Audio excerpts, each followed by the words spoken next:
Okay, we can start. So hello everyone, thank you for coming. This is, I think, the 7th lecture in this year's lecture series, which is dedicated to the topic of intellectuals. This week we have with us Toni Prug. He is a former software and networks engineer, but interestingly now he is an assistant professor at the Department of Cultural Studies at the Faculty of Humanities and Social Sciences at the University of Rijeka. We're very happy to have Toni with us today because he's covering a topic that not very many people are qualified to talk about, which is the problem of technology, its relationship to capital, and then the relationship of capitalism and technology to leftist intellectuals. So I'll dispense with the formalities and I'll give the floor to Toni. Thanks a lot. Thanks for inviting me. This is an unexpected and sweet return to Ljubljana after nearly 10 years. I used to be a regular at the Mayday School for several years. I don't know, from 2011 to 15, I think something like that in those years. I will probably disappoint you if you're here to hear something super interesting about technology, because even though I was a software engineer and networks engineer for years, that's how I made my living in London, where I lived for 20 years and studied. I think that the technology is overestimated, and I've been asked many times to study it, and I reluctantly study it, and I still to this day, now I'm writing a piece on AI, but I'm puzzled why people are puzzled by AI as a software engineer. So I keep continuously being puzzled why people are puzzled about technology. It just doesn't get to me, but eventually I'll get it. Maybe it's because it becomes your second nature when you do this kind of stuff. It becomes your second nature, and when you see it as a social scientist, then it's the social science and political economy, monetary aspects, all other aspects that seem much more important than the technology itself. And maybe it's just the Marxism in me after all these years that, you know, it's how is something used, not what it is. So typically my colleagues in Rijeka, they, like many intellectuals, the fear of capital, they fear technology. They will ask students to not use ChatGPT or whatever, while I fire ChatGPT and I do a session with them. This is what it's good at. I tried it. This is where it sucks. Don't do this. But you please use it for this. And you know, if you write in English, it's really helpful. If you write in Croatian, it's not very good. So write in English. It's good for you, and you have ChatGPT on your side. So I implement technology immediately, and it's funny, people fear it, but it's already everywhere. I mean, ChatGPT is on our phone, it's on my keyboard, hidden as a service that you can tap in. And so I have no problem with use of technology. I don't think we should have a problem, but obviously there is a historical twist in how left perceived technology. And for me, the answer is, so my presentation is the least of it. We'll start with technology and we'll come back to technology at the end, because for me, it's what do we do with it? And there is no better, for me, analytical framework than social and economic determination of forms. So how basically how money and labor combine with resources to become products, which are of certain social form. It's unfortunately the political economy aspects. That's why the tiny details of how AI functions are of no relevance to me. It's how we use them. What do we do with them? So historically, my take when I had to think about this talk was that it's always been about replacing labor from day one. I mean, early industrialization, you know, any documents on factories will be how technology was used. Eventually, it became capitalism when it got massive enough that we could call it a system.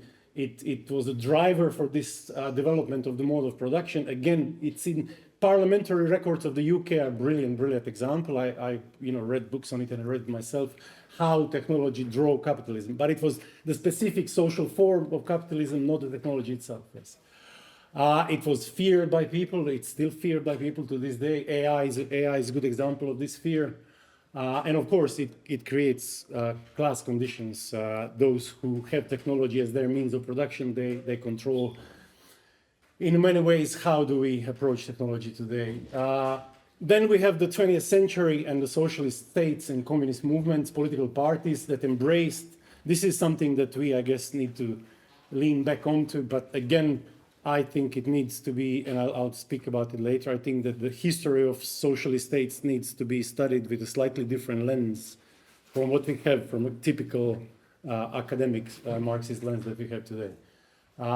This is where the visions thrived, when we have the literature is fantastic, when you look back in especially 20s or 30s.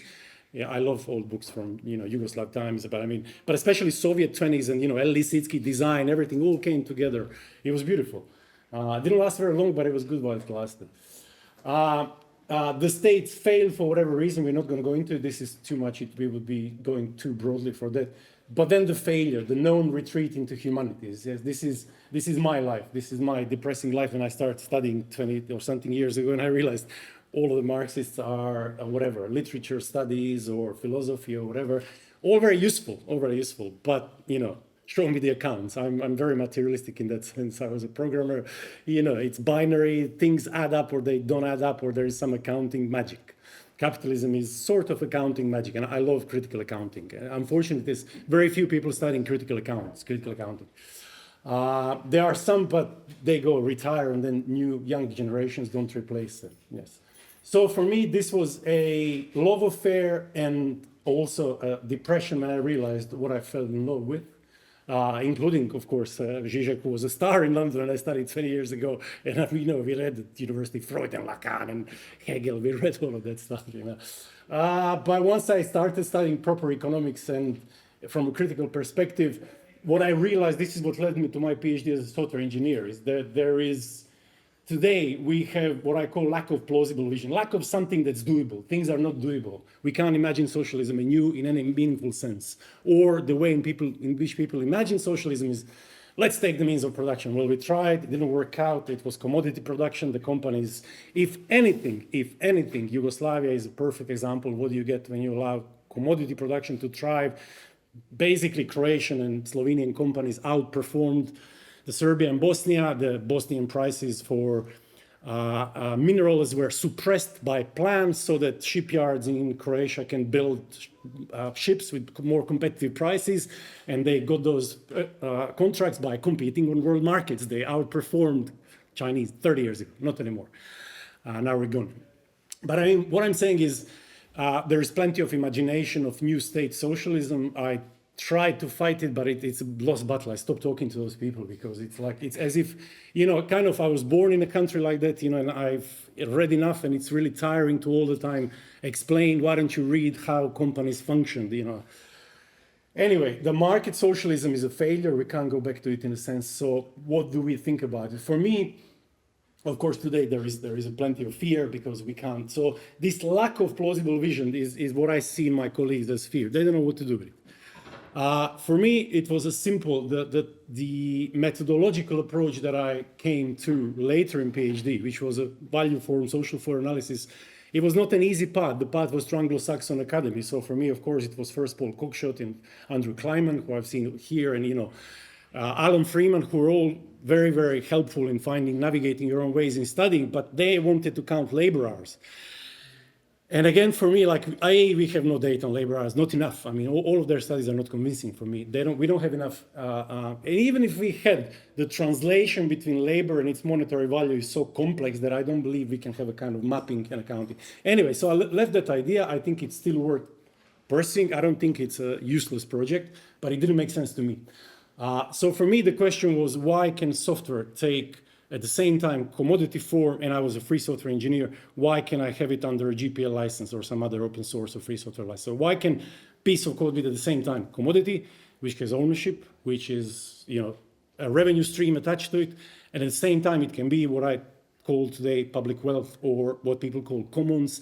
The name is less important, whatever you want to call it. It can be free to use, distribute publicly, and it can be a commodity, because when I was a software engineer, that's still the case today, software took both forms, so it had both social forms. So I asked myself that question: how come? And where is the productivity gain going? Why is productivity gain never on the side of labor? It's never on the side of what we call commons in software, or what I call public wealth. It's always on the side of commodity producer. Even though the utility or the use value, however you want to measure it, you can't. It's a psychological category. But even if you could measure it, it's the same. Yes. The national accounts today, the official national accountings, they still deal with this problem. They can't resolve it. The problem is how can a hospital, public hospital, do exactly the same job as a private hospital? They actually use an example of X-ray in handbooks. One has net profit category, so it has accounting magic. They said there is a surplus in monetary terms. The other just spent the budget. Public hospital, when they spend the budget, spend the budget. So where's the added value? Where it's not added, how does it add society? Is some kind of moral category or whatever. The interesting thing is this is mainstream people who create new standards for national accounts. They think this is a big problem. They see it as a problem. They just don't know how to resolve it. I think they need Marx of new kind. I think they need Marxism. They don't see it that way, obviously. They will probably never see it that way. But I think there is plenty in the new readings of Marx of the last 30, 40 years, whatever way you take it, that can enrich our conceptual and then, in second step, accounting understanding of the world so that we can account for. This is another thing. As a software engineer, all of my colleagues in humanities, they always fear accounting. They always fear counting because there's this neoliberalization of university, which are working now, which comes at you with tables. We're just filling Excel. We're Excel fillers. There's always an Excel table to fill, something to tell them. It's really tiring. I had a friend who randomly filled them, said no one will notice. No one noticed for years. So it really does work in that sense. But I mean, I can understand their fear from counting when everything that's being counted for decades is against labor and against, whatever people on the left believe. Of course, then you will be against accounting for things. But as I will show in the presentation, at minimum in OECD countries, 20% of GDP, so 20% of monetary value is production of health, education, and care products whose social form is not a commodity. There is a vast production. With all the privatizations have been horizontal. The health has been privatized massively. So is education, but still the amount of money that's thrown at people at large in certain national states that we do not pay for at the point of use, that's taxed, is vast. We need to account for this production better. We need to conceptualize it better. This is what my presentation is mostly about.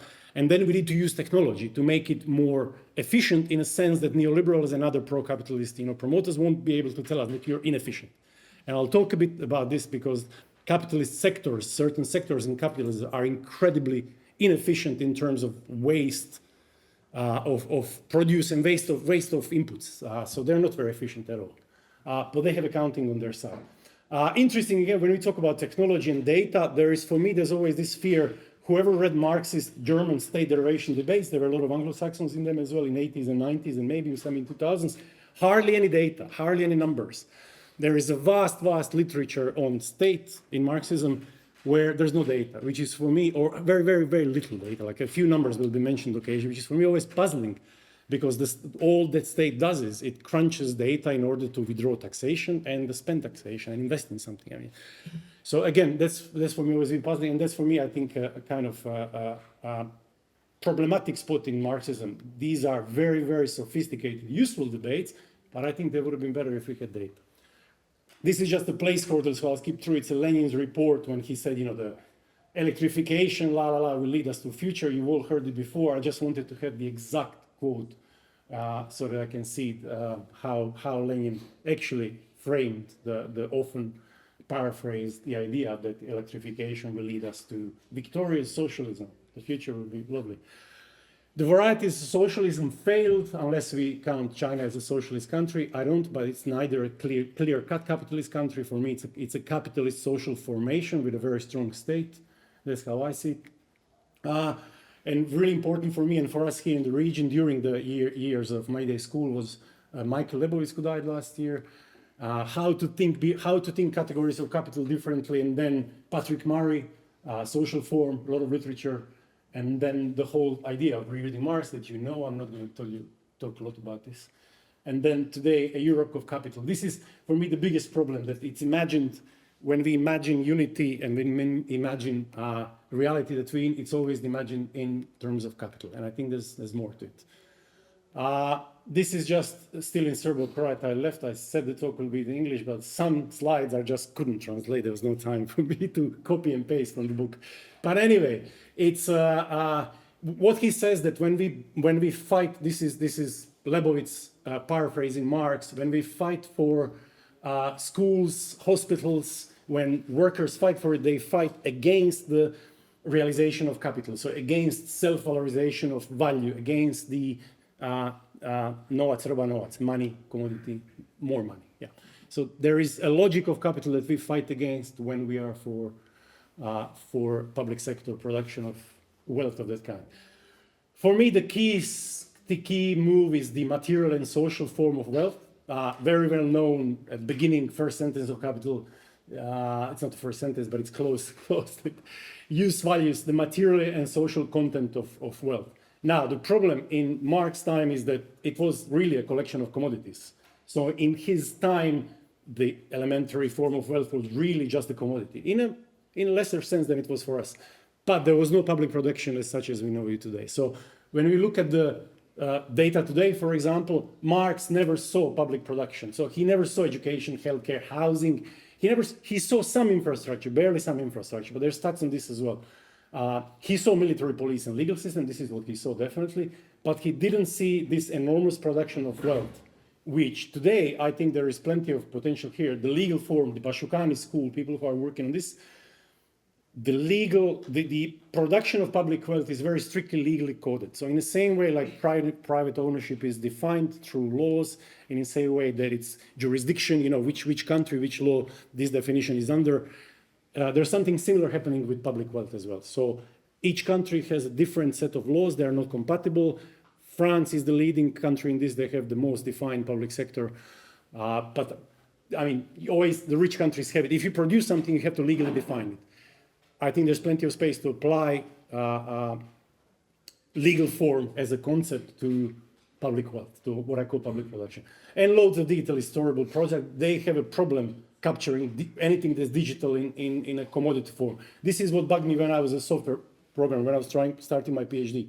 How can it be that it can be at the same time, commodity, and it can be free software? I will leave this alone. This is the hardest one. I don't deal with it. It's not my specialty. It's something that I read for fun, but I don't work on it. But at some point, I will have to integrate it as well. So during Marx's life, this is the first famous sentence from Penguin Edition. These are the stats of the UK. I split them in two sections. One is really what I call state defining, or they are really capital-friendly categories of public investment or public expenditure. I never say expenditure because expenditure is an ideological term. From the point of view of capital, private investors invest, commodity producers invest, the state spends, state has expenditure. I believe that no modern state is unimaginable the last 100 years without being an active investor. So for me, it's a flawed term. The state invests, it doesn't spend, or it produces, it doesn't, it's not an expenditure. Anyway, these are classical, in stats they will be called expenditure categories. So defense, protection, police, general government, transport, against education, healthcare, and welfare. This is how they stack up in Marx's lifetime. I made this specific small graph so I can convince colleagues, comrades, Marxists that, look, he could not have theorized possibly something that he didn't see. Because Marxism is like other academic enterprises, very, very conservative, but I think for good reasons. It took me a long time to realize that conservatism, it's inbuilt in academia for very good reasons. And I hit my head against the wall many, many times. Now I hit, but it doesn't hurt anymore. I know why. It's still like, there's a bit of blood on your head, but it's fine. You should hit harder if you want to hurt. I have to admit, when I tried to publish theory of this, what I told you in historical materialism, I got longer reviews than the piece itself. The piece was 20 pages, reviews were 24. They were really detailed and very, very careful. So it's not that they don't want to hear. It's not that Marxist traditionalism doesn't want to hear things. It's that they are very, very, very careful and analytical in tiny detail. How is this put forward? And when I see my generation of students like accelerationism or whatever that I was talking, many times to people like that in public, don't do that, please. You're a clever, capable person. You can do better. But there's a career waiting for you around the corner if you come up with a cool term. So I can understand the attraction. And to be fair, very materialistically speaking, I had always my programming. I could always fall back onto programming. My colleagues didn't. They had to invent a new term. It had to be cool so that Pluto or whoever could sell it, so that you can get a job. And I could resist the temptation. It was tempting, but I successfully resisted thus far. So in Marx's lifetime, he didn't see, so he could not have possibly applied his methodology to the age we live in, the age of public wealth, as much as capital. Now, often there's the debate how Marx's work is seen in terms of, what is capitalist production, what is other capitalist production. There's plenty of these. This is a small selection. In his time, he didn't see it, but he clearly saw that this particular social form is not necessary prerequisite. The production process as such is not necessarily capitalist production process. Now, what's puzzling for me is that methodologically, it is today widely accepted that Marx's biggest invention, at least amongst new readings, is to denaturalize capital, denaturalize economic, to criticize economic theories in a sense to show they are not given per se, they are historical occurrence. They happen because society developed in certain ways, so they are historically given. And not even completely historically given, because as we know, we have slave production, but it's very well integrated into capitalist circulation, yes. So it's interesting that even though we know this, we know that Marx studied capital precisely to show this is a social configuration. Things can be different. Even though that's the case, we didn't apply this method to what happened with public sector, what happened with public health, what happened with public education. So this is the idea, to apply little bits where he shows us that it's capable to today. Often I've been told, but Marx didn't say this, but Marx didn't say, luckily I have statistics, Marx didn't see any of this, so he could not have, he's not a science fiction writer. Anyway, so the main thesis where you will see later will come to space, why space here. The main thesis is that space is for socially produced, it's very important for public wealth, but all production of wealth is formed, determined socially and economic. This is pretty much very classical new readings of Marx for the last 30 years. But then other than commodities, there is this vast production of non-commodity production, whatever you want to call it. I call it public wealth. And we split it in two sections simply because they are logical and they appear even in mainstream literature for good reason. We collectively consume military, courts, and police. Also, they are really systemically maintaining the social order, and they're there for capital primarily, yes. And then individually, after fights for whatever, beverage in Britain or Bismarck in Germany or in other countries, people fought to get public education, healthcare, housing, culture, recreation. They're based on principles of solidarity that we receive according to criteria of need, not according to how wealthy we are. And they produce certain level of equality. It's very limited equality. It's not perfect equality. It has a lot of, this kind of equality has a lot of problems. First, geographical distribution is a huge problem. I mean, education, health, and care. Urban places are much more better equipped to deal with this, to receive this kind of wealth. So we're not going to talk of planning, but I have to tell you that your lectures that you recorded on planning, I showed it to my students. I discovered it, I don't know how, I said, look, someone's discussing planning, because we discuss planning from different angles. But it was, I really loved it to see someone, okay, because I don't understand quite Slovenian. I can pretend for a while, but it doesn't go well done. So I read just a little bit of topics and descriptions, but it's fantastic that you came to this topic. I can see also, I've discovered lately several publications, mainly working papers and laws of Luxembourg planning. We're not going to talk about it because it's a specific, another completely area of, but it's multi-sided. There's plenty of variety of issues that needs to be considered when public wealth is planned. And also, this is not only nowadays in neoliberal times or post-neoliberal, whatever society we live in, lending money means that money is capital. When the state lends money, money acts as capital, it has interest attached, it has also political, often reforms that you have to attach. So often public wealth has been introduced and funded through combination of public and private funding. That's another area that needs a special attention, but we're not going to go into it. Most of those forms, this is a thesis, produce certain type of equality because we're equal, we are not dependent in accessing public health, no matter how inefficient or there's not enough of it, whatever how scarce it is, there's certain level of equality there. This of course changed. This, what I'm describing, is mostly the golden age of the welfare state, but it's still around us. So I think we should fight for it. There's plenty of problems with it, criteria, implementation. The logic of capital penetrates it all the time, and I think the strongest proof for this thesis that it's worth pursuing that I have is that it's very privatization and decommodification, two terms. So if the logic of capital wants to decommodify, the question is, what does it decommodify? What was this thing before it was decommodified? Certainly it was not a commodity. The money invested in it was not capital. So what is it?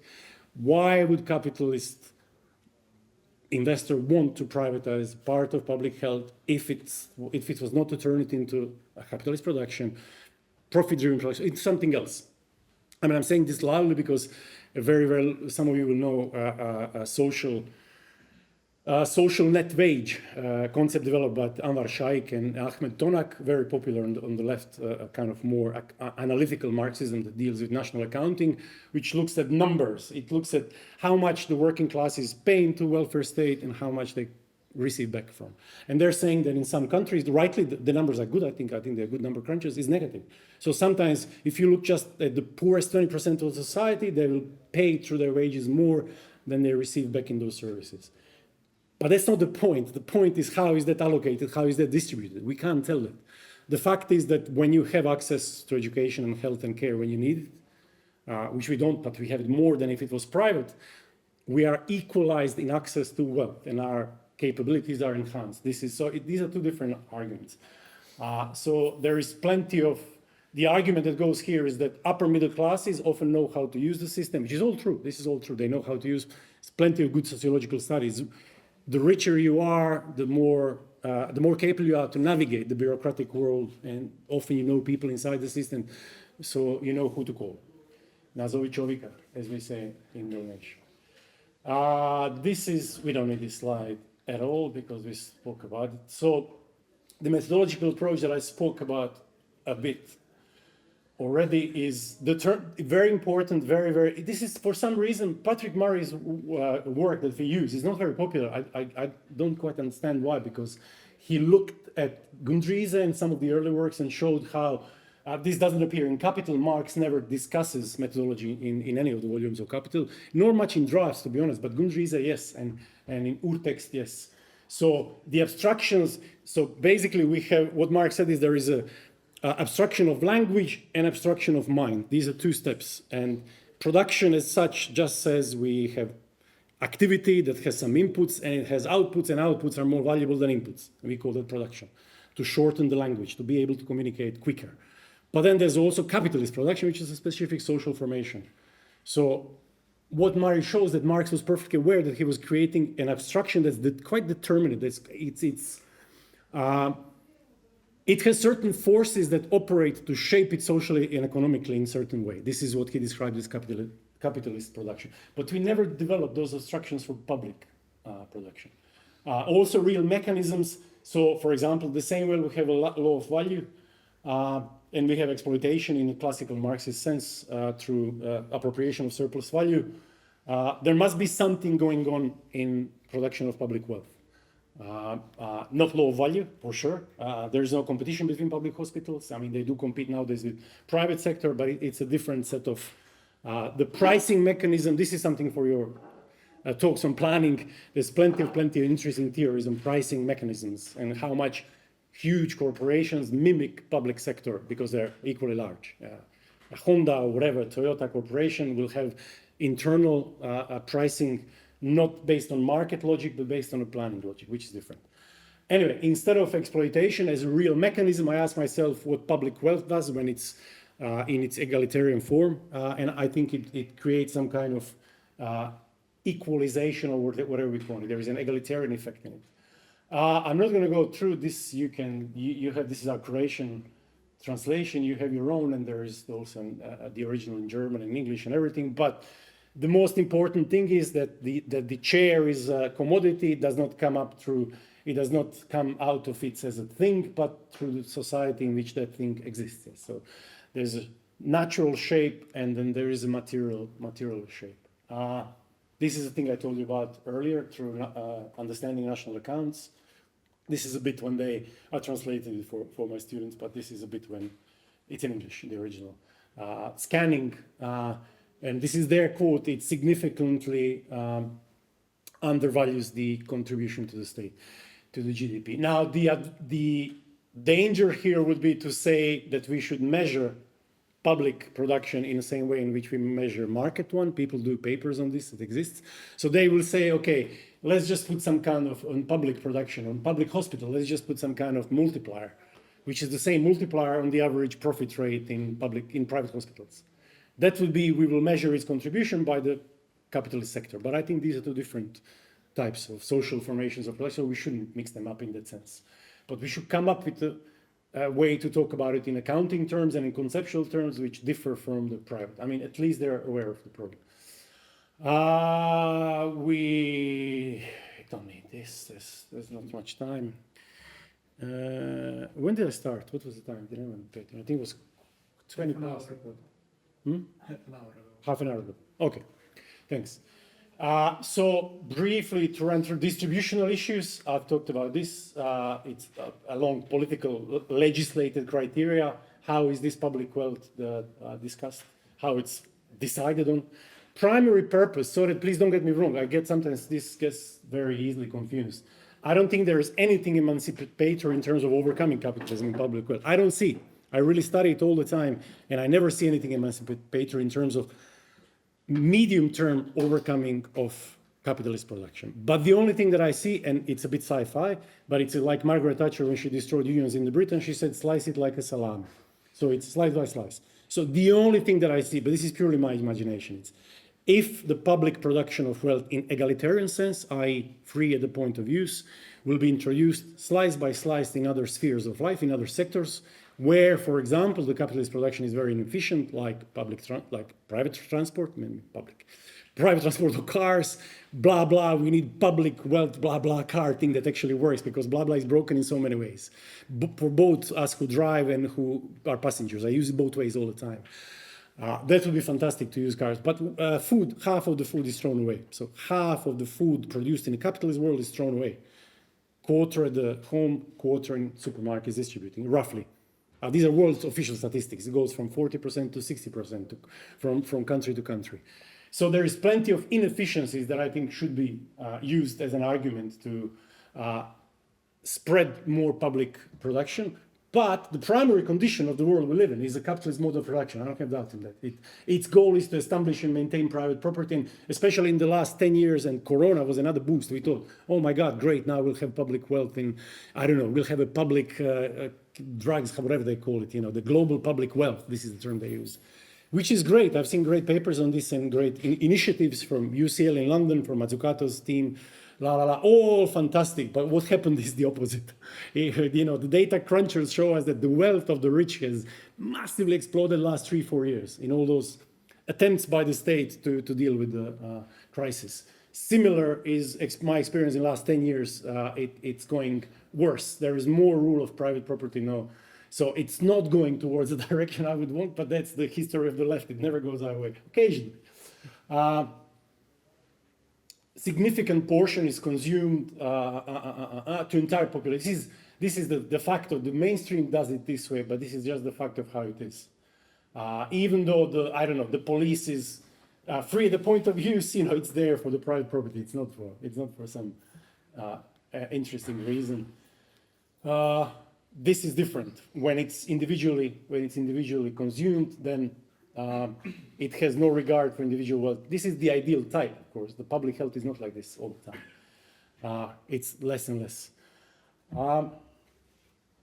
I call this production egalitarian. This is something that some of this I published, what you've heard before. This got long reviews. I teach it in Belgrade in School of Socialism for now 5-6 years. It moves slowly forward. And honestly, every time when I try to develop these terms, there's some more knowledgeable colleague who says, look, but you didn't consider this, but you didn't consider this. So it is a minefield. It's objectively a minefield. It hasn't been published for a good reason. But money that's used in public production that's free at the point of use are called egal, not capital. We know it's not capital. It's not profit-driven. It doesn't compete. Public hospitals don't go bust. Or if they do get bust, they get bailed out. All of them, always. Hardly any exceptions ever. So there are many, many features, social and economic features of public health or public education that money invested in it is not capital. I call it egal because of egalitarian potential, but maybe we'll call it something else. Name is less important. It's that we come with its social and economic determination of form. Now, the big questions here that remain theoretically, transformation of money into what I call egal, into something that's not capital. This is third chapter of Das Kapital, first volume, but it's pretty much in urtext and in 57, 58, and in manuscripts, in early text. It got kicked out later. The chapters in Capital that talk about how money gets transformed from money to capital, how it gets its social and economic form, is very, very scarce in comparison with the earlier texts. So we'll have maybe a working group on this. If you're crazy about this, get in touch, because maybe we'll do it on Zoom, but we'll read these texts. And then second thing that was asked, and I remember it since, by Sasha, 10 years ago or so. I know it's video because I've been saying this to students. Yeah. For me, this is a key question. Can labor be abstracted in a different way than what happens to the law of value? It has to be. The salaries of public employees are fixed. There is a scale. I mean, I can't receive more or less. It's a political decision making. Again, of course, it is mapped onto level of wealth of the nation state in which it happens. So there is a definite correlation between the circuit of capital and the political decision-making, i.e. planners. How much do they pay a professor or a surgeon? And they weigh, they make the decisions. But the logic how that labor gets abstracted from the actual physical, manual, whatever we do it, or intellectual labor into my salary, I think this abstraction is different than what happens in a capitalist sector. And this is the, Sasha asked Peter Hudis, and this was exact quote of the question. There was a bit of a rubric. You don't need to go into it, but it's a placeholder for me. We don't know what it is, but we know the problem is still there. Again, this is I haven't tried to publish this one at all, but this is a more student material. I go through students often through this. There is a natural form, material content, and a social character or a social form. This is something that in Marx clearly talks about production. This is in Gundry's in this section on methodology, page 100 and something, 10 or 15 pages, where he talks about production. Goods, in national accounts, you'll always see goods and services. So sometimes you will see capital. In 62 SNA, System of National Accounts, you have capital and commodities. Actually, commodities occur frequently, but it gets kicked out in 92, and it doesn't come back. Now they're trying to come back because of biological problems, because of basically ecological crisis. So in national accounts, there is no capital, there's no social formation, it's just goods and services. But since Marx, we've known, no, there is a social form. So what is it when it's a public school? It's private, it's very clear. It's profit-based, it's private, market, individuals buy. If you have money, you can buy it. If not, you can't. It's very, very clear. It's a commodity. So what's a social form of a public school? So, I don't know, public wealth, equality as I call it, commonwealth, commons, whatever. But it's something else that meets needs, that's run by political institutions, that has a certain weird similarity to markets, but it's not a market, there's an exchange. There's no exchange, but it's on offer. There is a choice. So consumers do choose. So this is another thing I think where liberal political scientists and economists completely beat us because we haven't been imaginative enough to say, no, there's plenty of choice for consumers in public wealth production. Public sector, it's all right. You can even choose a hospital son. Well, you choose your, I don't know how it is, but your family doctor, whatever, your general practitioner, you select which one do you want. If they're not busy, they're taking people in. So there is certain element of choice in public wealth.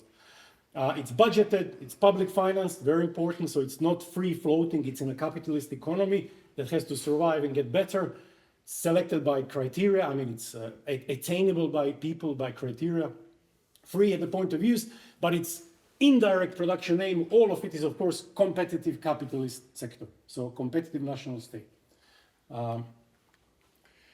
This is another useful for me placeholder from my PhD, which I updated only a few bits. I call those two egal and statal. You don't ask, you'll hear later why. These are worker-centering, egality, money-driven production that's individually consumed, education, healthcare, welfare. And there's that what runs the state, what's really, I had this before, capitalist-friendly, defense, protection, transport. And this is the historical trajectory. The black mark is defense, protection, transport, and general government. So basically the oppression of the state. These are the wars. I mapped the debt. The dotted line is the debt, so I can see the public debt, public in debt during the wars, first war, second war. And this is the percentage of GDP, and here it's in billions. This excludes transfers, so there's no pension on this, there's no child support, la la la. That's another large section of money, because that's a money transfer from the more rich people to less rich people, and then they buy goods. So it's a commodity chain again, but a different kind. So in UK, this is pretty much the average for the OECD countries. Still, I checked a couple of years ago, maybe last year I checked it's called, the OECD has a really good government at glance, really good report. Around 20% of GDP in each country, it's a production of mainly health, education, care, some housing, some transport, some infrastructure, and some sport and culture as well goes into this. In some countries, exceptional, but some countries like Kerala, it's also public meals, school meals program, which is for the whole state of Kerala, which is unique in the world today. So the employees, they don't need this stat. I want to finish in 5 minutes so we can talk. Collectively, this is how mainstream sees it, collectively consumed. They don't call it public wealth, I do. But again, this is from understanding national accounts, trying to map to individual, and this is mapped from their understanding national accounts, shows the same thing for the, this is for UK. So what it shows historically is the percentage of collectively consumed public investments.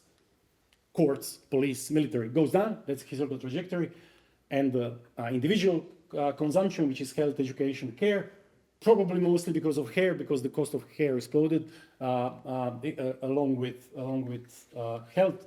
This is probably health and care inflated. But the numbers, the trajectory is very interesting. It's opposite of what we have in our mind. So this is 2012, the numbers that when I took this graph. So this is neoliberalism running riot for 20 years, and it still didn't change the trajectory.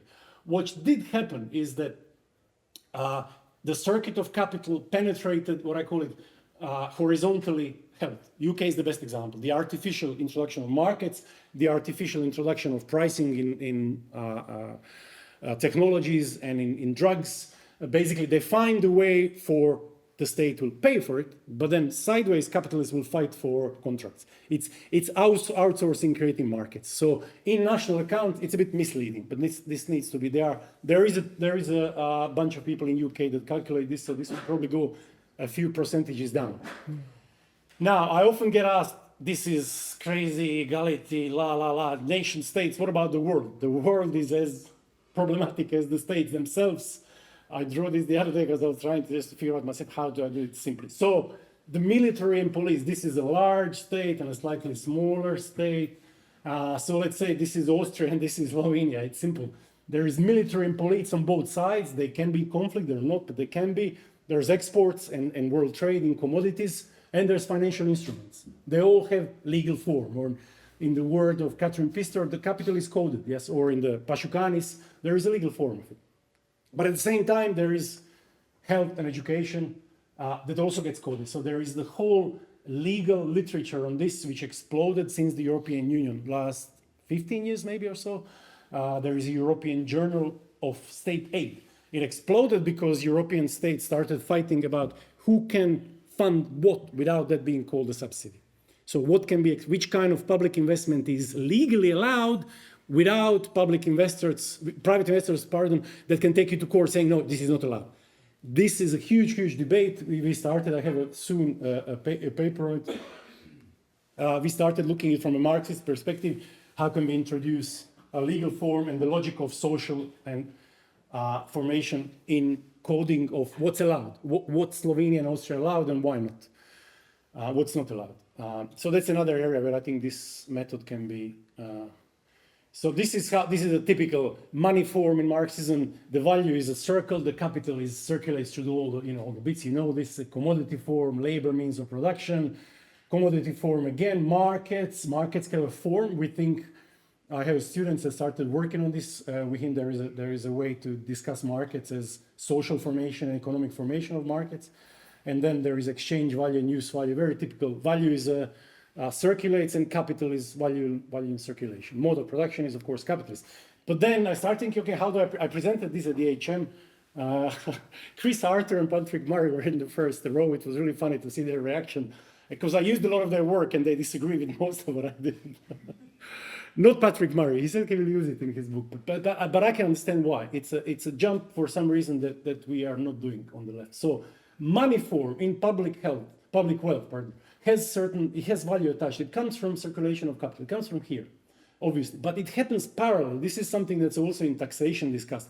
You cannot imagine a modern state that would exist as a capitalist entity and then later it will spend on public services, public health, It happens in parallel. So there is certain hybridity, there's certain codependence between public wealth and private wealth, which is again theoretically not covered. We don't have terms to deal with this. So this is now the state, this is military, the police, this is state. I don't know how to call it. This is a few months, 6 months old when I went to the conference in London. And egal that have been developed for a long time, they are public forms of wealth. Public forms of wealth, one is equality, public health, education, free at the point of charge. This is a really stupid name, I hate it, I don't know what to put here. If you have a better term, tell me.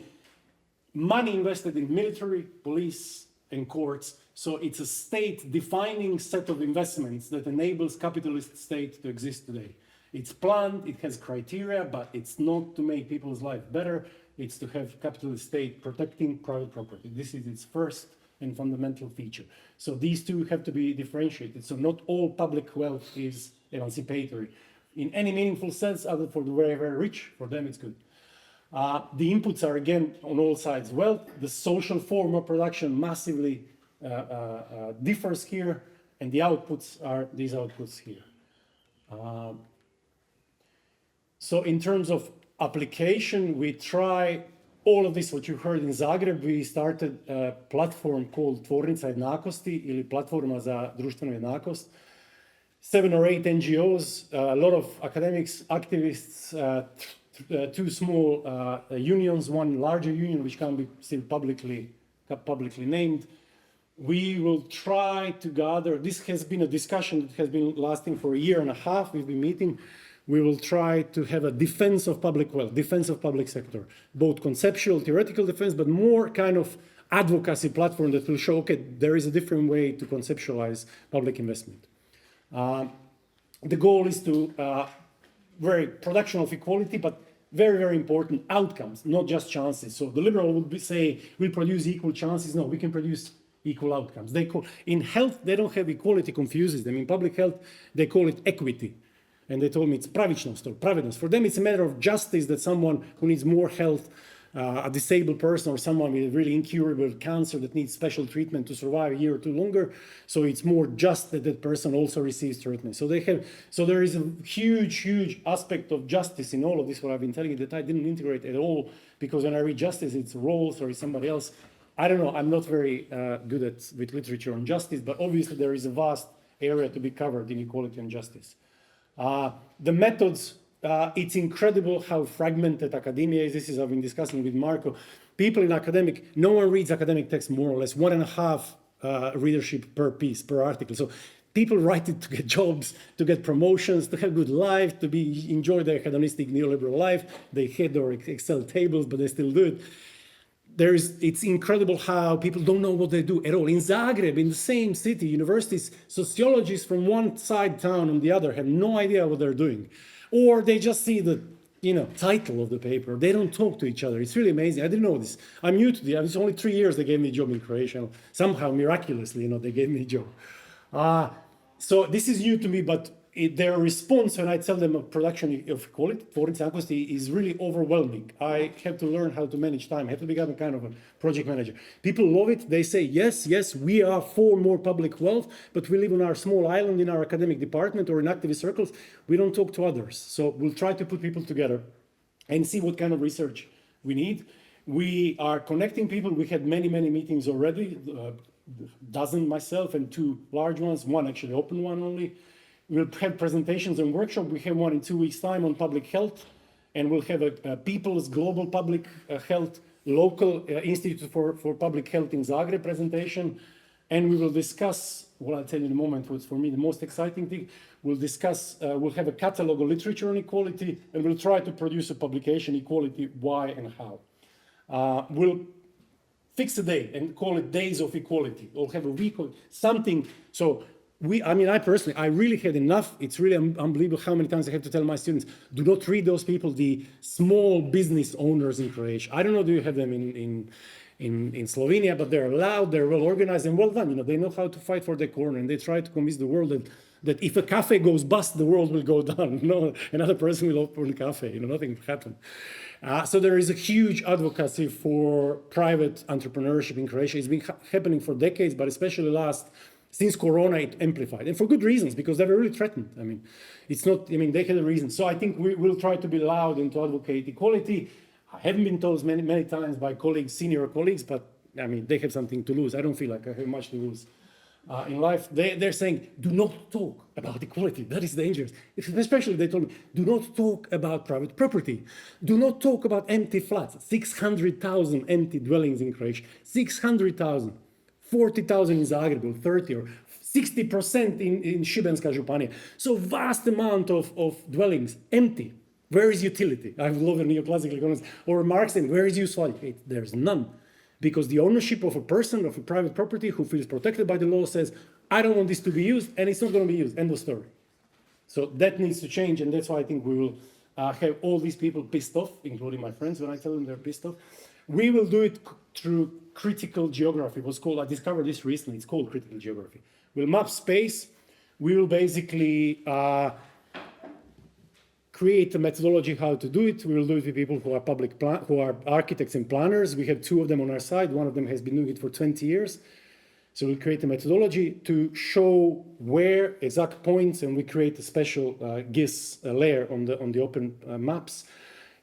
Private institutions in health, education, and care, so classical public wealth, let's say welfare state, golden age of welfare state, how private penetrated, and we'll map that with the financial records. Financial records are open, very, very easy to get them. They do cost €1,000 a year or something, but it's very easy to get access. This is networking. I talk to people and then I need this, I don't have the money, I said, but we have access. Do you want a password? Yeah.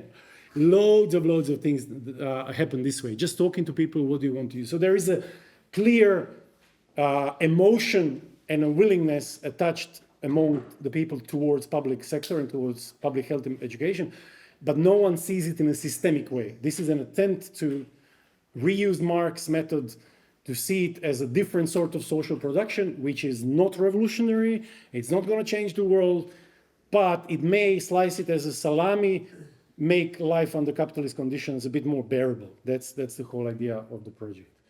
And 2 minutes on technology. So how would I see? This is for me, it's important. The new way, for me to rethink the world in leftist terms, it has to be data-driven. And it has to be data-driven not because I say so or because the liberals say data because they want money. It's because data gives us arguments to say there is so much public wealth that creates equality amongst the people. And if we have access to data, anonymized data, we can say who is hit by inflation, like we did because we have the anketa o potrošnji, which is the survey on household spending. And this is how, if you look at it, it's clear who was hit by the inflation. It's the pensioners, the single home pensioners, and people with kids who are single parents. So the more data that we have, the better that we show that there are circuits of money which are not capital, which are positive and transformative for people's lives. And what I'm discovering since I've been teaching students, my students respond to Instagram, to TikTok, and to whatever comes next. They do not respond to academic papers. They do not respond to Das Kapital. They respond when I tell them, okay, how does Marx explains your life better than anything else you've heard so far in your life? This is how I start to lecture with them on Marx. And when we read Heinrich, we read half of Heinrich's books in one of the modules for 4 or 5 lectures. We read loads on history of socialism today, how we see it today. It is always, your life is screwed. How? What's the problem? They say housing. We'll never own a flat. We can't afford a private health if we need it. We can't travel because our salaries, what we earn as students is meaningful. Okay, so how does Marxist approach to this explain your life better? That's the only way. And then it has to go on social networks. This is something I still haven't cracked. I haven't started doing it, but I think it has to be done. In this project, I will insist that someone who is in 20-something, who started recently, TikToks or Instagrams, whatever we do on public wealth, so whatever maps we do that we show how private hospitals reduced equality because we have their revenue, we have their turnover. We have it from statistics. It's not a big deal. And then again, how to know what to turn into egalities. Ernst Mandel, debate in 89 or 88 in a New Left Review. Who was 2 other people who were in the debate? I can't remember now. But he said simply, Mandel was arguing basically that we should introduce social production, i.e. public sector, where the elasticity of demand is small, which means you will buy it even if it's more expensive. So it's meat, fruits, unlike sugar-based drinks, or studies show this, or like cakes, we can live without cakes and sugar-based drinks. We can't live without fruit and veg or pasta or something. So there are obviously things which we know that people need them to survive. Energy is another thing. I mean, in UK, several thousand people, up to 10,000 a year die elderly because they either heat their places or they eat. It's heat or eat, that's the term, heat or eat. You either heat your place or you eat. You make a choice and then you die out of starvation or malnutrition long term, or you're cold and you die. This is the real, it's still one of the richest countries in the world. Tolerates this, it has data on this, so the idea of this is to change how it's tolerated and why it's tolerated. Studies, I can't go into this, but this is one on technology, I can't go into details, but it shows that poorest 10% of households, this is the value of data approach, poorest 10% of households, 7.5 hours a week compared with women from richest 10% households. So that's a whole day. So working class woman has a whole day more work because she lacks, or her household lacks, goods. So simple, state policy which says everybody will have a certain level of development, everyone will have whatever. This will be publicly funded, production of whatever, if it needs to be. So the equalization of technology is very, very powerful when it's connected with data to show the inequalities of the world. There are related projects, of course, many of them. This is not something that's new. The new is approach through social and economic determination of form. This is new, what we try to do. Infrastructure socialism, they call it in Germany. This is 2004 or 9, sorry, I didn't put the year. There is on here. When they call it infrastructure socialism, but this is the methodological approach. Decommodification of social services, stripping them of commodity states. Fine. What do we produce? It's not feudal times. It's a social form of some kind. We have to give it a name. Commons theories are good, but they hit the wall because their whole foundation of Eleanor Ostrom was on management of resources. It was a lake, a forest or whatever. And they still inherit this problem. They moved a lot. They're much better than they used to be, but they're not production-based commons theories. So that's their limit. But there are, various approaches to do this. But no one asks, what do we produce? So this is a production of equality through public wealth is the goal. This is a quote of a big problem, of course, the punitive, the ugly side of benefits of social state. But this is not public health and wealth. This is more public education part. This is more benefits you get when you are unemployed. They're especially brutal in UK of the states. And so this is my nice map, and let's close with this. That's it for now. Thank you. Thanks for your attention.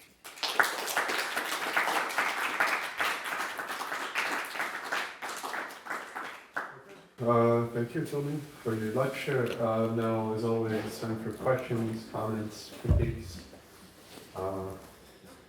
If anyone has anything to ask the lecturer.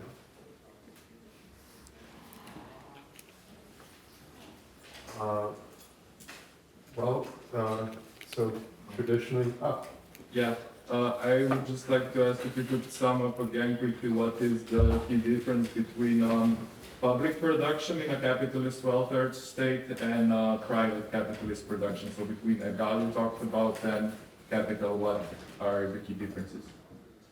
It's not, thanks. It's not profit driven. There are no profit aims.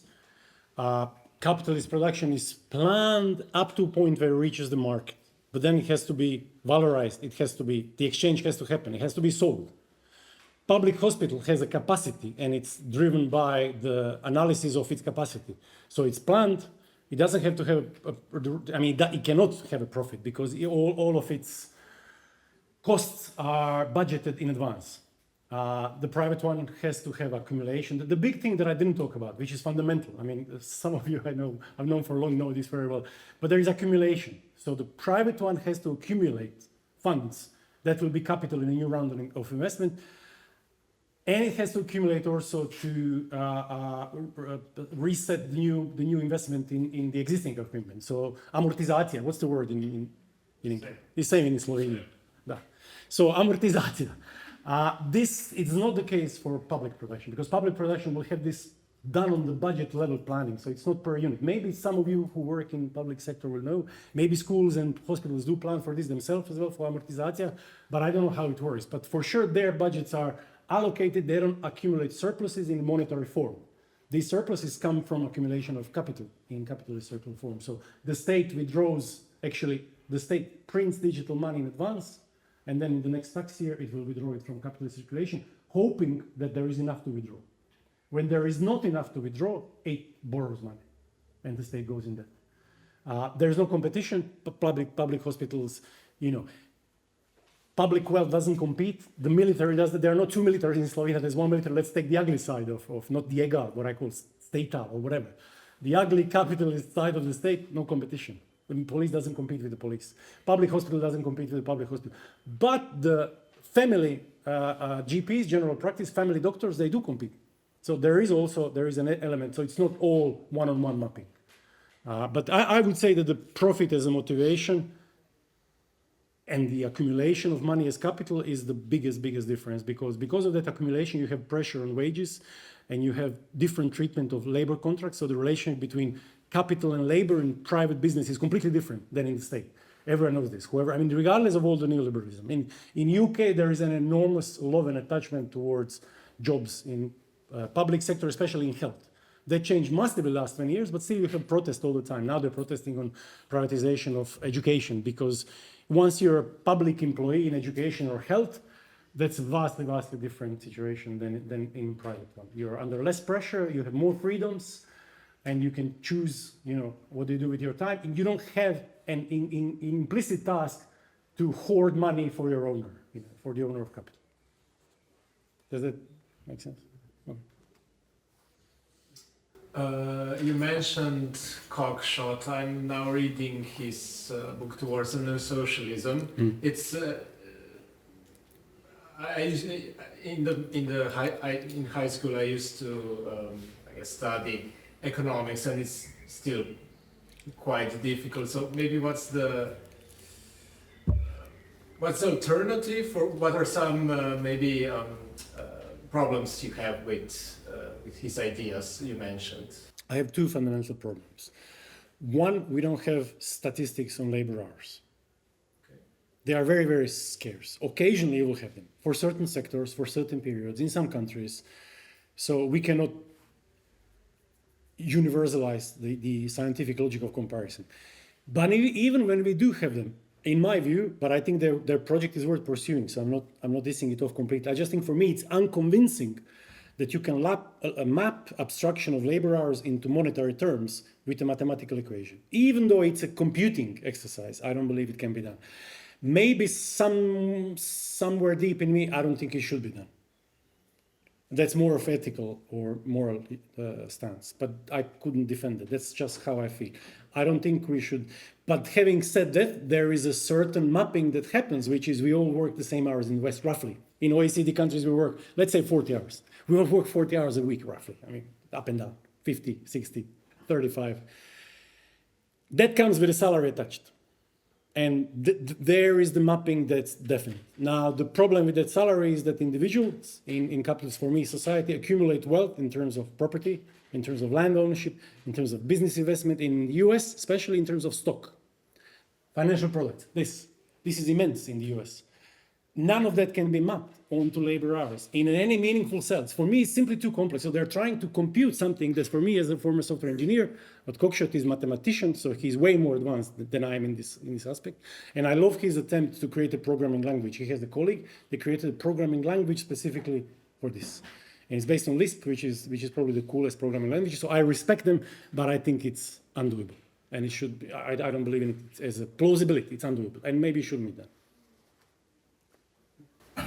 Yeah, so if I understood you correctly, you advocated using data technologies to sort of point out ways in which the capitalist mode of production currently is inefficient, and then using these social networks to sort of spread this knowledge among the people and spur some sort of change in finding these sort of accounts and like how it's historically progressed, and then making a case against capitalism. Where I'm skeptical about this is you mentioned the fact that, for example, we throw away half of our food under the current mode of production. And this is a well-known fact. And yet, even though it's well-known and people are educated about it, there still isn't much will, either politically or among the public, to basically do anything about this. I mean, they're not taking it as seriously. That's such an intuitively wrong thing to throw away half the food they produce. So I'm kind of skeptical that if you have even more advanced sort of data about the doubts for a change, if you understand me. Yes, I understand perfectly. I think we should be skeptical because we failed so many times. So skepticism is kind of scientifically given as a history of the left for me. If you're not skeptic, you haven't read the history properly. I don't think it's widely known about throwing away food. I only found that out by, I don't know how, by coincidence. There is a small NGO in Croatia working on this, very, very liberal people working on reduction in food consumption. I think that there is such an, to give you more political economic answer, there is such an oligopoly of food in EU, I know EU studies, that there are cartel that's impossible to break. And EU tried to break it for the reasons of more market optimized distribution. They wanted more capitalism inside food, and the producers suffer because the distributors agree. And there is between 2 and 6, I think the article said, there are several articles, there was a commission, specific commission in EU set up to say why distributors of food agree on prices, put pressures on producers, and extort money by agreeing on prices from consumers, why we can't do anything about it. They didn't find anything. I think it's the answer to you, it's too complex. And for me, I can clearly see a lack of imagination in using, come back to technology, to data and technology. Like financializacija, I don't know what's the word in Croatia, but every business has to send data to Ministry of Finance in Croatia in real time. That's far more advanced than the UK. UK doesn't have that. Not advanced in terms of advanced, but I think Croatia is a bit more naive in a capitalist sense. The UK capitalism knows this is not good for capitalism. That's my naive reading from outside. But you have real-time data, which means if you've inputted how much food you cooked at the beginning of the day, you know exactly how much it was spent. Which means planning, which means much closer to what Paul Koksha does, but in very empirically simple terms. Which means that if you pull those private restaurants into a public network of food providers and call it a public food provision and have a credit card, I mean the public food card, not a credit card, digital card, that you get your entitlement to 2 meals a day, you can have an excellent overview of what happens in private restaurants. And you don't, it's a bait and stick. This is how NHS was created in UK. Nye Bevan minister, he was a minor son of the 48 when the National Health Service was created. He was fighting with the known conservative strongholds of conservatism, which is health, which is the same in Croatia. Now it's probably here. Conservative, health practitioners are super conservative. I mean, people in health business. He convinced them by bait and stick. He said, carrot and stick. He said, yes, we will limit salaries. You will have index salaries. Yes, you will have certain supplies going through the state centrally, but you will have endless demand. You will never ever suffer from demand. The demand, after 2 years of debates and fights, he won them over and they created a national system. They included, so I think the future is in umbrella systems that will not punitively nationalize, exclude, punish private businesses, because I don't think that's doable. And I don't think you can just like that switch private for public. And the history has shown that this is a wrong way. So data plus the apps. Look, in London, if you go, you have an app, probably large since Berlin, I haven't been. You have an app which says where there are leftovers of food. It's either free food or very cheap food. I don't know if you use it. I tried, I wasn't successful. London's too big, you go too far. I want like 1 mile radius food. So we already have a mini kind of, there is a ways we should do something about it that's not driven by market price. If you're hungry, go and eat. So I think that data-driven provision of food is the future precisely because of the capitalist innovation of food deliveries also. And so I think, Marx said, the capitalism will create condition for its own demise, something like that. I see it. I see it. And I think it can be done through umbrella approach, not forceful approach, but more like we offer you something in return to the private sector when you create public umbrella networks like food. Does that make any sense? But you're right, we should be skeptical. Yes. You haven't touched on any monetary or fiscal policy issues, so I'd like to ask you what kind of a framework for monetary or fiscal policy do you presuppose for your agenda? It's a good question. if you know something, we can work together.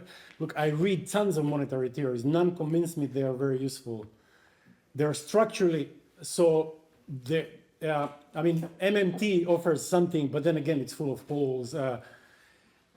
I don't know a single monetary theory that's for me convincing in a structural sense that makes sense that I could use. I've tried, I looked, I'm not a monetary theorist, but I as a hobby, I read Bank of England quarterly reports. I love reading it. Yeah, I'm still searching for. Could you elaborate on your problems with MMT? There are limits. I don't think what I've read from them, and the critiques that I read, they do not grasp clearly the capitalist mode of production. They don't have the idea of mode of production. The connection between national states, the financial sector. in an MMT, for me, it's never clear how does creation of ex ante of money by the state maps onto capitalist relations within the state and between the state. And then the financial sector, which we never theorized properly. Again, it's, there is a lot of debates in Marxism, how do we financial, is this just claims on labor? Is this just claims on surplus value, on profit, rent, or interest? Or is there something else happening? Is there money? Is there, I don't know how to, so I think this is the hardest aspect which you asked, but there is enough of, I would say, this is what I glean from state aid debates in EU. I think there is enough space. It's a narrow space, but there is enough space on autonomy of the states, even when they are embedded in a neoliberal project like EU, to use monetary policies, even within Europe. But that's a very, very speculative of me to say this point. But that's how I feel speculatively now. Even within the Eurozone, there is space.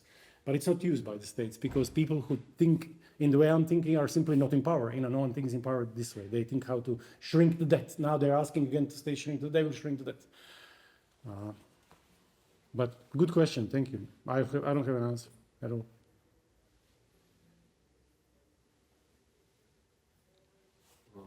Anyone else? Yeah, maybe can you elaborate on how do you plan to measure this kind of public flows of goods? And isn't it super specific? If we're talking about hospitals, we might be talking about epidemiological data, which is then different than if we talk about housing and energy poverty and consumption data. Do you plan to do everything at the same time, or? No, I couldn't possibly do. Come on, it's a godlike project. I wish I had the skills and the time. There are historic examples of some. So national accounts have some of it, but as many, for example, Toni and Shaik shown, as many, they are not very, let's say, Marxist friendly. The categories you have to work with are not what you actually need.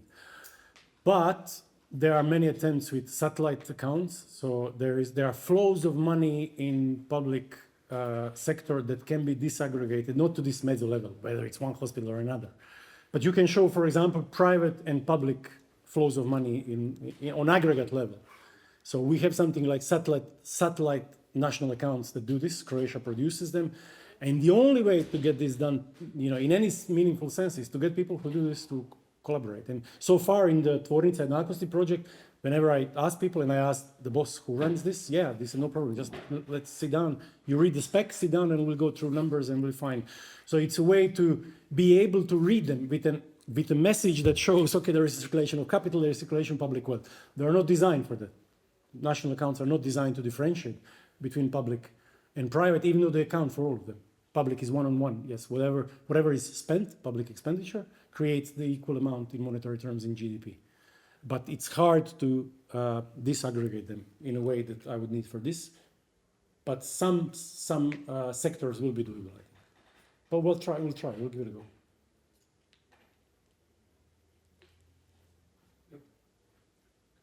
Toni, when you talk about the production of reality, you basically, or mostly, talk about the production of services, Yes. the mode of production of services. So healthcare, this is services. This is not production or distribution of goods. Education likewise. Yes. And most of those things. So why is that? Okay, the first answer will probably be because there is little production which is not organized in a capitalist way, or at least which is not the commodity production. So, okay, yeah, we obviously have petty commodity production of the peasants, of the farmers, of the small craftsmen, etc., etc. But this is not what you are talking about when you talk about the production of vulgarity, obviously. So, why is that? Is it maybe that your conceptual toolbox is not able to account for it, or is it basically the fact that there are none or very little? There is very little production of goods in this way. I think the way what I inherit from Marx, from your readings, on its own, it's blind to services. It's literally on the first page of Capital. Anything that satisfies anyone's needs. So yes, on that level of abstraction, I should be mentioning it more. It should be explicit in when I talk about it. You're right. I think it has been historically won that these are the sectors these are historical battles. The public health didn't come about because people of the rich. So we didn't ask for commodity producing networks of provision, as Ben Fine, for example, he calls these assistants of provision. There are other attempts to do this. I think it's because whatever travels will be turned into capitalist commodity production. So, these are non-tradable.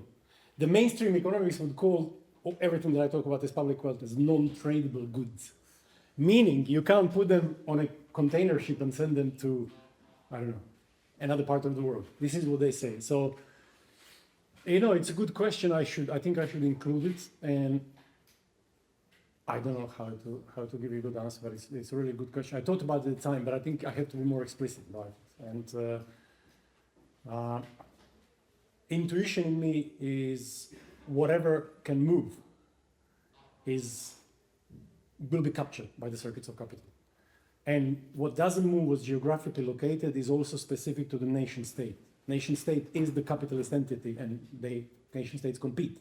So I think there is a certain logic to it that nation state to produce legitimacy, to legitimize itself, to get the labor capital compromise, had to give something. And the easiest thing to give, and the most logical thing to give, was within the nation state, not something that travels. Because if you get tradable goods, if it travels, you're kind of hurting your own exports.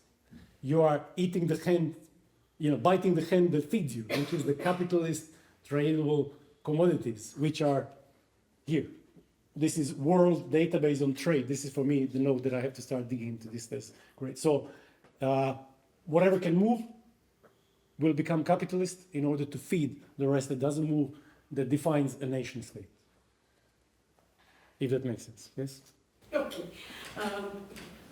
To continue in the question that was before asked on the production of services. Mm-hmm. So it's a process. So we have some input, some output. Output is the gout, and more egalitarian society. When we talk about the process, you are talking about the production of services, and services can be commodified. And we talked recently, you and I, mm-hmm. About the difference in healthcare between services and care. Yeah. And there is a substantial difference. How could you reflect on it? And do you find better word for services in your process than services? Yeah. What would be the equivalent in housing or education or food supply? So this is, Tamara works in national health, so she knows better. But my colleague from Tvornica jednakosti, someone introduced me to a woman that runs palliative care in Rijeka. And first thing she asked me is when we started, she said, "Sean, I want to be included in your platform for equality. I've been working 30 years in public health, la la la la. What do you know about health?" So I don't know. I read newspapers and I read a lot of scientific papers. I never practice health. I come when I'm ill to help to your hands. And she said, "Okay, do you know the most fundamental difference between the US system and our old socialist and current system?" I don't know. She says, "Services and care." So this is the question. She says, services-based health system is a privatized case. It's an American health system in which you always provided one service and charge for it. And then there is a chain of services individually charged for, in which the goal of the producer of health service is that you come back less ill, but not completely healthy, because they want you. You know, this is, but she's a specialist. She wrote writes on public health. She's public health, one of the biggest public health specialists in Greece, publishing for 20 years, papers and books. And so she said, what we have is a system of care and a system of, she calls it a network of national health service. But it's not, she doesn't even use services. She hates the term for the good reason. So I think that what you said is right. This is more economical question. But conceptually, I think public health and public education should be thought of as systems. There is something systemic about them. Because each individual service is not connected to another service with monetary means. When you're in a large KBC system, so not a hospital, but it's called a clinical hospital. Clinical hospital is basically loads of mini hospitals included into one, and you move sauputnicom from one to another, whatever it is in English. You don't need monetary. In capitalist, you need monetary, so you need surplus label, fight, profit, everything like Marx functions, the CMC functions in each. Not in this system, even though both are services. So this is, I think, to answer it now, Tamara, and I think I need to acknowledge their services, and I need to show in social and economic determination of form, maybe literally map KBC hospital and show this and have a graph diagram, say, okay, here with services being connected with monetary form, and we search for profits, we have a capitalist logic. Here we may call it services, but there's no capital logic in between the units that form a system. There is no system of health in private health insurance. And there is a health insurer as well, which doesn't exist in normal public health, in the ones that function more efficiently, I think, has been shown that they are, the private ones are the most expensive one per output.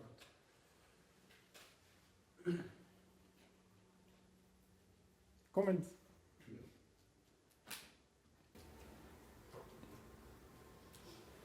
I think that may be it, unless anyone has one last question or one last comment. Come on, Yes, just besides this difference between public services and commodities that are or might be produced by the state, there's also this, I think, crucial difference already on a surface level between services that are provided in the form of use value, in the sense that, okay, you get healthcare service, you just directly consume it. So this circuit then is similar to the basic commodity money commodity circuit.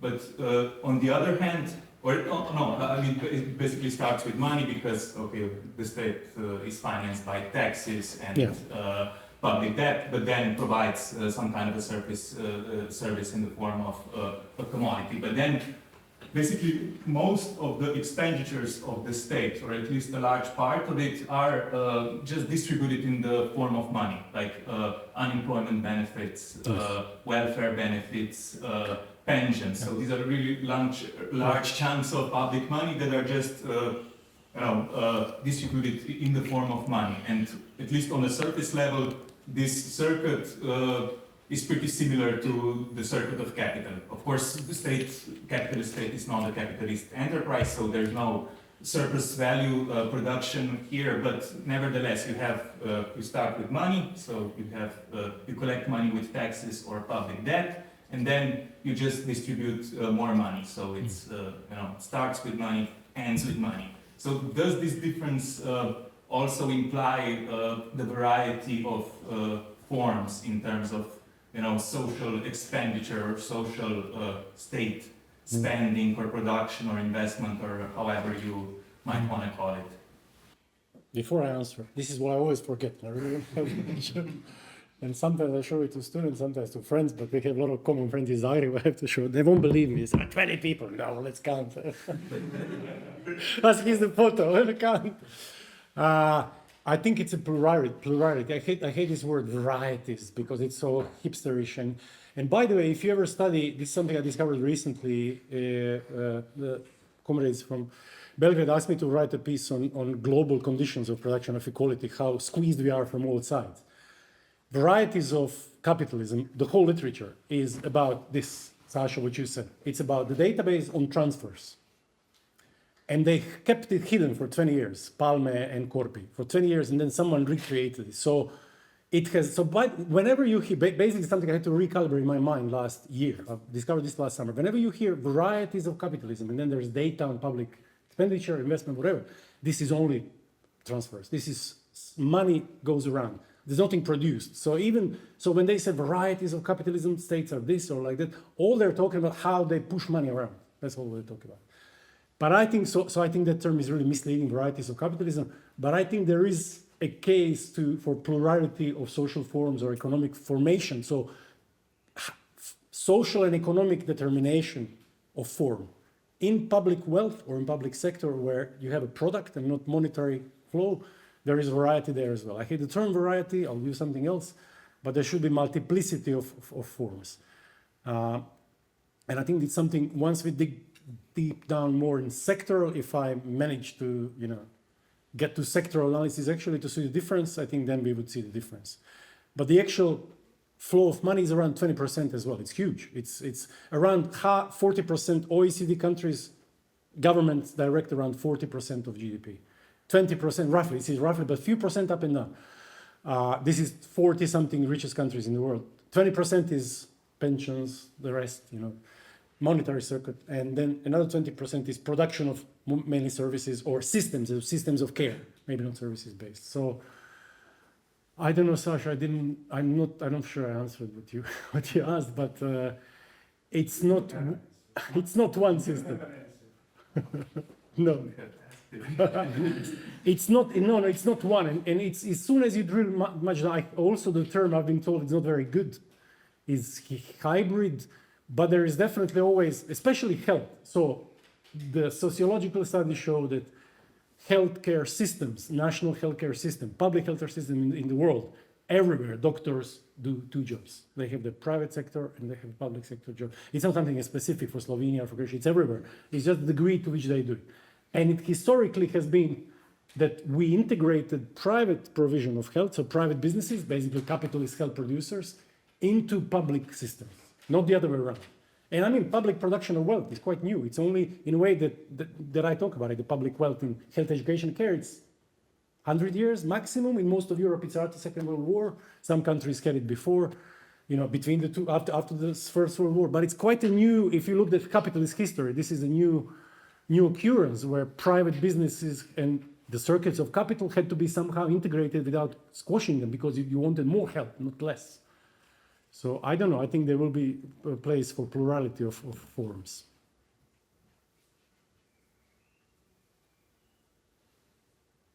I think that may be it for questions and comments. Thank you everyone for coming. Thank you to Toni for his lecture.